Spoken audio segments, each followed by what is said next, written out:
Hello friends, welcome to Bong telescope. সকলকে জানাই শারদীয়ার প্রীতি, শুভেচ্ছা ও ভালোবাসা। তো আজকে হচ্ছে আমরা চলে এসেছি দমদম পার্কে। দমদমের এখানে কয়েকটা ঠাকুর দেখবো, তারপরে শ্রীভূমিটা দেখবো। প্রচুর ভিড় আজকে, প্রচুর। দেখতেই পাচ্ছ যে কত ভিড়। সেই জন্য আমি ব্যাকগ্রাউন্ডে কথা অ্যাড করছি, কারণ ভিড়ের মধ্যে যদি মোবাইলে কথা বলতে যাই তাহলে তোমরা শুনতে পারবে না, বুঝতেও পারবে না। তো সবার ফার্স্টে আমরা হচ্ছে এই ঠাকুরটা দেখবো। এখানে আমরা ঢুকবো। এটা হচ্ছে তরুণ সংঘের প্যান্ডেল ছিল। সো এটা হচ্ছে ব্যোমকেশ বক্সী, সত্যান্বেষী, ব্যোমকেশ বক্সী, ফেলুদা এইসবের ওপর থিম ছিল একটা, মানে সত্যজিৎ রায়ের যে সমস্ত সিনেমা বার করেছে তার ওপর একটা থিম ছিল। সো এখন আমরা ভেতরে ঢুকে গেছি, মানে পেছন দিক দিয়ে ঠেলা দিচ্ছে, এত ভিড়। তোমরা দেখতে থাকো এই প্যান্ডেলটা। এখানে নানা রকমের সত্যজিৎ রায় যে সমস্ত সিনেমা বা মুভি করেছে সেই সবের ওপরেই থিমটা হয়েছিল। প্রত্যেকটা সিনেমা মুভির নানা রকমের ডিজাইন আর ড্রয়িং অ্যাড করে এই থিমটা করা হয়েছিল।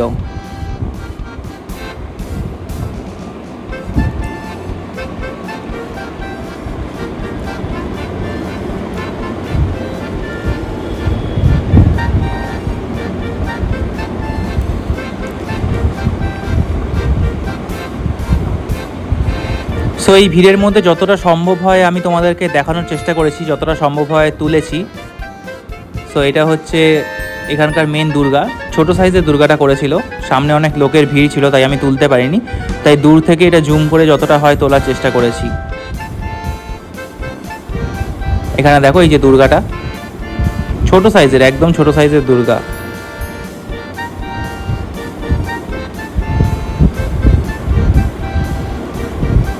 সো এবার আমি এখান থেকে বেরিয়ে যাব, এই ঠাকুরটা দেখা কমপ্লিট। এবার আমরা যাচ্ছি হচ্ছে দমদমের ভারত চক্রের দিকে। ভারত চক্রের যে প্যান্ডেলটা আছে ওটাও দেখবো। সো দেখতেই পাচ্ছ মুখ চোখের অবস্থা পুরো একদম ট্যান পড়ে গেছে, একদিনেই অবস্থা খারাপ হয়ে গেছে আমার। এর জন্যই আমি সকালবেলা ঠাকুর দেখতে বেরোই না।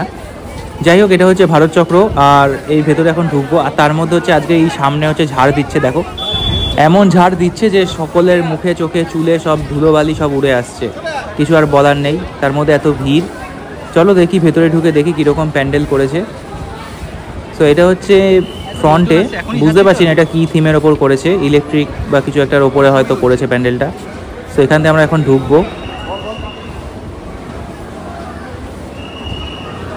সো আজকে সকালবেলা থেকেই অনেক ভিড় এখানে, প্রচুর পরিমাণে। আর এখানে তো লোকজন বাঁশি বাজাচ্ছে, ঢুকতে দেবে না, দাঁড়াতে দেবে না, এরকম অবস্থা। সো এখান দিয়ে আমি এখন ঢুকছি ভিড় ঠেলে ঠেলে। আর এখানে তো রাত্রেবেলা আসাই যাবে না, রাত্রেবেলা প্রচুর ভিড়, প্রচুর। এই জন্য আমরা দুপুরের দিকে বেরিয়েছি। তো দুপুরের দিকে বেরিয়ে যে কটা প্যান্ডেল দেখতে পেরেছি সেই কটাই ভিডিওতে রেকর্ড করেছি আর তোমাদের সাথে এই ব্লগে শেয়ার করছি। তোমরা দেখতে থাকো ব্লগটা, আর বলো কোন প্যান্ডেলটা সবথেকে বেশি ভালো লাগছে তোমাদের কাছে।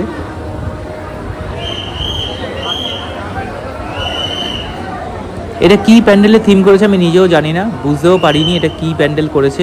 চক্র টক্র টাইপের কি বলছিল, ঘুরছে নাকি। তো যাই হোক, এটাই হচ্ছে আমাদের প্যান্ডেল। এখানে দেখো একটা ইউনিক জিনিস করেছে, এইটা আমার বেশ ভালো লাগছিলো। এটা কি বানিয়েছে আমারও মাথায় ঢুকছে না কিছু, লাইটিং দিয়ে কিছু একটা করেছে।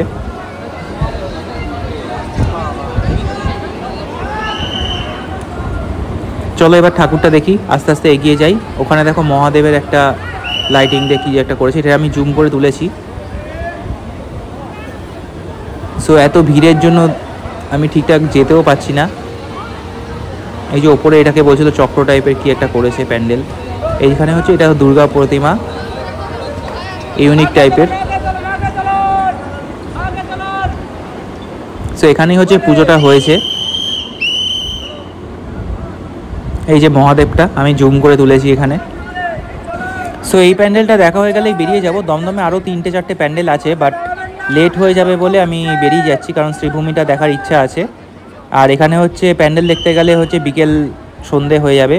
আমরা তো বেরিয়েছি দুপুরবেলা, এখন সন্ধে হয়ে গেলে পরে শ্রীভূমিতে আর লাইন দিয়ে দাঁড়ানোর ক্ষমতা নেই, তার মধ্যে যা গরম পড়েছে, অবস্থা এমনি খারাপ হয়ে গেছে। সো এটা দেখেই আমরা যাব, আর একটা নেক্সট প্যান্ডেল দেখব, প্যান্ডেল দেখে বেরিয়ে যাব শ্রীভূমির উদ্দেশ্যে। সো এটা হচ্ছে নেক্সট প্যান্ডেল। এগুলো রাত্রেবেলা আসলে তোমরা লাইটিংটা বুঝতে পারবে, আরও সুন্দর লাগবে। বাট লাইটিং দেখতে গেলে রাত্রেবেলা আসতে গেলে প্রচুর ভিড় তোমাদের সহ্য করতে হবে গরমের মধ্যে। সবারই অবস্থা দেখতে পাচ্ছ কি অবস্থা হয়েছে, আর তার মধ্যে রোদও উঠেছে আজকে সেরকম। এটাও একটা ইউনিক প্যান্ডেল, বাট রাত্রেবেলা কালারিংয়ের জন্য লাইটের আলোতে ফুটে উঠবে। দিনের বেলাতে অতটাও ভাল লাগছে না, কিন্তু রাত্রেবেলা হেভি সুন্দর দেখাবে।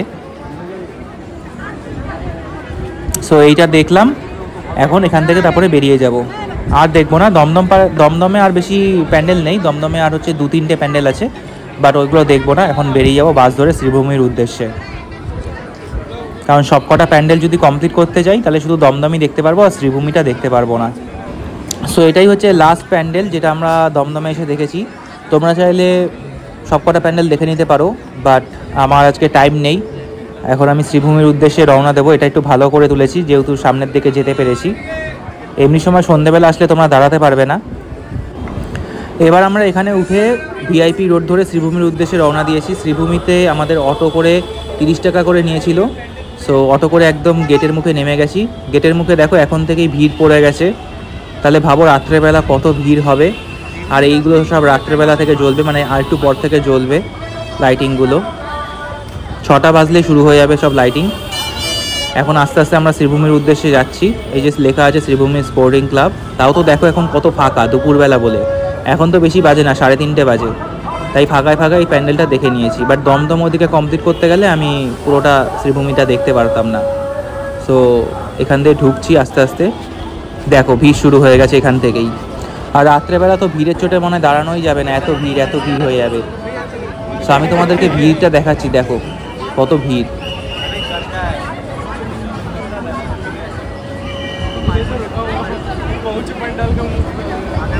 প্রচুর ভিড়। আর তার মধ্যে আজকে যা গরম পড়েছে, আর পুরো রোদ ফোদগুলো মুখের মধ্যে পড়ছে, ট্যান পড়ে গেল মুখে এমনিতেও। দেখো এবার আস্তে আস্তে এগোচ্ছি, পেছন দিক দিয়েও ঠেলা মারছে, কিছু বলার নেই আর। এই কারণেই আমি দুর্গাপুজোর সকালবেলা বেরোই না ব্লগ করতে। আমার কালী পুজোই ঠিক আছে রাত্রেবেলা লাইটিং ফাইটিং দেখে, বাট দুর্গাপুজোর এত ভিড় হয় এই কটা জায়গাতে, এই কারণে ভালো লাগে না। দেখো আমি পেছনে ঘুরেও দেখাচ্ছি, দেখো কত ভিড়, সব পেছন দিক দিয়ে ঠেলছে, ক্যামেরা করছে, বাবা। চলো এবার আস্তে আস্তে এগিয়ে যাই। আমাদের লাইনটা একটু খুলেছে, দড়িটা খোলার পরে আমরা ঢুকেছি। এই যে শ্রীভূমি স্পোর্টিং ক্লাব 2025 লেখা, তাও তো পুরোটা তোলার চেষ্টা করেছি যতটা হয়। আর এই ভিড়ের মধ্যে মোবাইল বাই চান্স যদি হাত থেকে পড়ে যায় তাহলে সব শেষ। আর তার মধ্যে এরা পাশে বাঁশি বাজিয়ে মাথা খারাপ করে দিচ্ছে এমনিতেও। এবার ভেতরের দিকে ঢুকবো আস্তে আস্তে। তোমরা যারা শ্রীভূমিতে যেতে পারোনি বা দমদমের দিকে আসতে পারোনি তারা এই ব্লগটা দেখে নিও, তাহলে তোমাদের সুবিধা হবে যে কী কী প্যান্ডেল করেছো তোমরাও তাহলে দেখে নিতে পারবে। এই যে শ্রীভূমির ভেতরটা আমি আস্তে আস্তে ঢুকেছি, পেছন দিক দিয়েও ঠেলা মারছে, আর এখানে তো বাঁশি বাজাচ্ছে। তাও আমি তুলেছি যতটা সম্ভব হয়, একটু জুম করে তুলেছি। দেখো ক্যামেরাটা সামনে নিয়ে এসছে, হ্যাঁ এবার ঠিক আছে, যতটা সম্ভব হয় আমি তোলার চেষ্টা করেছি। তাও এবার বললো বেরিয়ে যেতে, আর কিছু উপায় নেই, এবার বেরিয়ে যাব। সো শ্রীভূমিতে এই প্যান্ডেলটা লাস্ট দেখলাম। এবার আমি ওলা করে চলে যাব এখান থেকে মধ্যমগ্রাম, কারণ আজকে বাসে যাওয়ার আমার আর ইচ্ছা নেই। তো মধ্যমগ্রামে এসে প্রচুর খিদে পেয়ে গেছিলো, সো এখানে কিছু খাবার দাবার নিয়েছি। এখানে বেশি কিছু নিইনি, হাফ প্লেট তোমার ফ্রাইড রাইস নিয়েছি, হাফ প্লেট হচ্ছে চিকেন চাউমিন নিয়েছি, আর এখানে হাফ প্লেট হচ্ছে চিকেন মাঞ্চুরিয়ান নিয়েছিলাম। সো এইটুকুই, দুজন গেছিলাম যেহেতু এইটুকুই আমরা শেয়ার করে খেয়ে নিয়েছি, কারণ আজকে শরীরে আর তেল নেই। সো আজকের ব্লগটা এইটুকুই ছিল। সো দেখা হবে পরের একটা নেক্সট ব্লগে বা কোনো গল্পে, হরর স্টোরিতে। তোমরা তাড়াতাড়ি স্টোরি পাঠাও যাতে আমি পরের গল্প তাড়াতাড়ি নিয়ে আসতে পারি। সো দেখা হবে পরের ভিডিওতে। আর সবাই ভালো থাকো, ভালোভাবে ঠাকুর দেখো।